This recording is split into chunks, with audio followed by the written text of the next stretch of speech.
Hello, and welcome back to Let's Get Lit. In today's episode, we're going to be covering Chapter 11 of the Odyssey. Remember that all previous chapters are available on YouTube to catch up. Alright, are we ready? Great, let's go. So, Chapter 11 starts out with Odysseus getting the boats ready with his men, and they set sail. Circe sends them a great wind, and they start off. They sailed all day, and at night they came upon the island of Persephone. Next, they beached the ship, and Odysseus did as he was told and began to dig a trench. He made his sacrifices like he promised and said the prayers he had to say.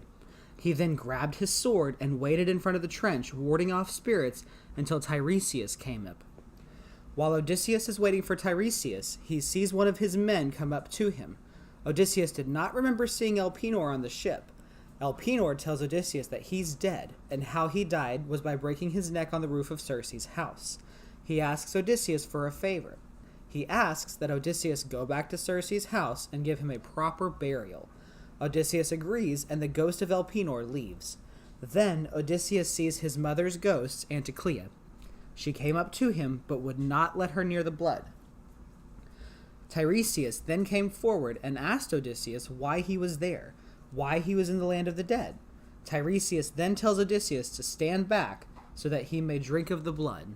Odysseus lets him drink, and Tiresias begins the prophecy to Odysseus.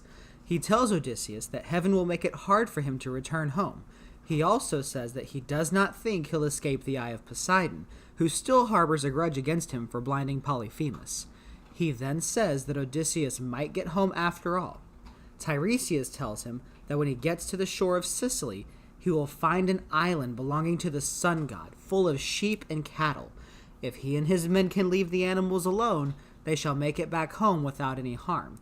If they cannot, and they harm the animals, then Odysseus will be the only one to escape.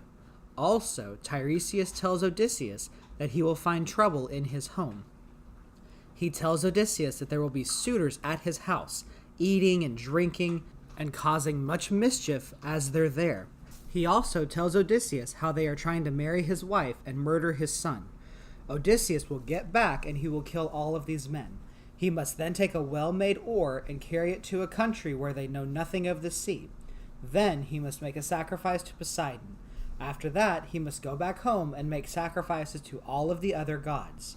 Then and only then will he be able to live in his country until old age has taken him. He then asks Tiresias to tell him how to get his mother to remember him. Tiresias tells him that he must let his mother drink of the blood of the sacrifice, and she'll remember him. Tiresias then goes back into the house of Hades. Odysseus lets his mom drink the blood, and she remembers him. She asks him how he got there, and if he has made it home yet. Odysseus tells his mom that he was forced to come down to the house of Hades to talk to Tiresias. He then tells her how he still hasn't made it home yet. He asks his mom how she died, if it was gently or painfully. He then asks about his father, his wife, and his son, if his wife had remarried or if she's still protecting the estate with his son. His mom tells him that his house is being overrun with suitors, that his wife has not remarried, and his son is trying his hardest to keep the estate up. His father is doing just fine, but is sad that he hasn't heard any news about his son yet. The death that took her was not gentle or swift. She took her own life after not hearing from Odysseus for such a long time. Odysseus tries to hug his mom 3 times, but it's no use. He goes through her all 3 times. He asks if this is some trick of Persephone. His mom tells him that everyone who is dead is just a spirit, and that it's not a trick. The soul leaves the body, and it decomposes back into the ground.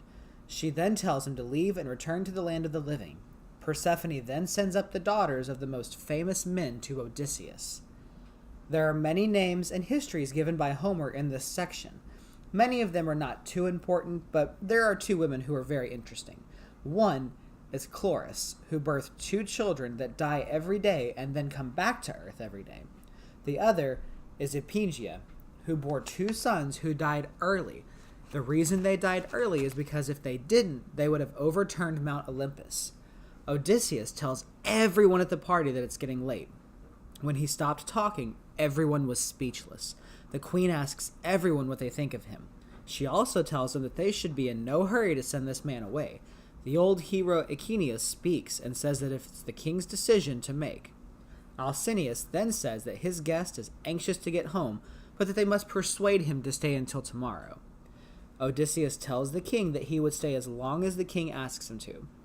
Alcinous tells Odysseus that he believed every word of his story because of the way he told it. Alcinous tells Odysseus that he could listen to him the whole night through. Alcinous then asks Odysseus to continue his story, for the nights have grown longer and it's not yet bedtime. Odysseus says that he will continue his story. So, Odysseus tells of how when the women left, Agamemnon's ghost and his comrades came up with him. They drank the blood and remembered Odysseus. Agamemnon tells Odysseus how he died and tells him to trust no woman but Penelope, which is his wife. He says that when Odysseus goes home, he will reunite with his son and be very happy again. Agamemnon then says that his wife never let him see his son Orestes before he died. He then asks Odysseus if he knows anything about Orestes. Odysseus tells Agamemnon that he knows nothing, and they weep together. Odysseus then sees Achilles, Ajax, and a few other fine men that he knew. Achilles asks why Odysseus was down in Hades, and Odysseus tells him that he had come to see Tiresias. Odysseus then tells Achilles that he was and is still adored by all the Argives. Achilles tells Odysseus that he would rather be a servant on earth than be king of kings in death. He then asks Odysseus if he knows anything about his son or father. Odysseus tells him that he knows nothing of Achilles' father, but that his son is a great fighter. He was smart, killed many men, and was very brave. Achilles would have been so proud. Achilles was very proud upon hearing this, and walked away with great joy. The other men came up to him and told them their sad tales. Then Ajax, who was still mad at Odysseus, came up next. He was mad because when Achilles died, Zeus deemed Odysseus to be the one to receive Achilles' shield and armor. Ajax got really upset and killed himself. Odysseus asks Ajax to come close and listen to him, but Ajax just turns away and leaves. Odysseus wishes he should have talked to him more, but there were other men he wanted to talk to. He then saw Minos, son of Zeus, who was dealing out sentences to the men. Odysseus then sees Orion, Tiaras, and Gaia. Orion was driving the ghosts of the beast he killed on earth up a mountain. Tiresias and Gaia were stretched out, and 2 vultures were eating away at their bodies as punishment. Odysseus then sees Tantalus, who was starving and thirsty. Every time he would bend down and get water, the water would recede from him. He was tempted by the great food around him, and when he reached up to get some food, the branches of the trees would rise up on the wind out of his reach. Next, Odysseus sees Cepheus, who is rolling a huge smooth stone up a mountain. When he would make it almost to the top of the mountain, the stone would get too heavy for him and roll back down. Lastly, Odysseus sees Heracles' ghost, for he knew that Heracles was with the other immortal gods. All around him, the ghosts were screaming like birds. Heracles was wearing a gold belt made just for him. Heracles knows Odysseus at once and asks him if he is leading the same life as him. Heracles leaves him, and the other ghosts continue to swarm around Odysseus. He tells his men to get back on the boat, and they all set sail and travel down the river to Oceanus. This is the end of chapter 11. I hope you guys are enjoying the series. Please remember to like, share, and subscribe so you never miss an episode. Have a great one, and as always, stay lit.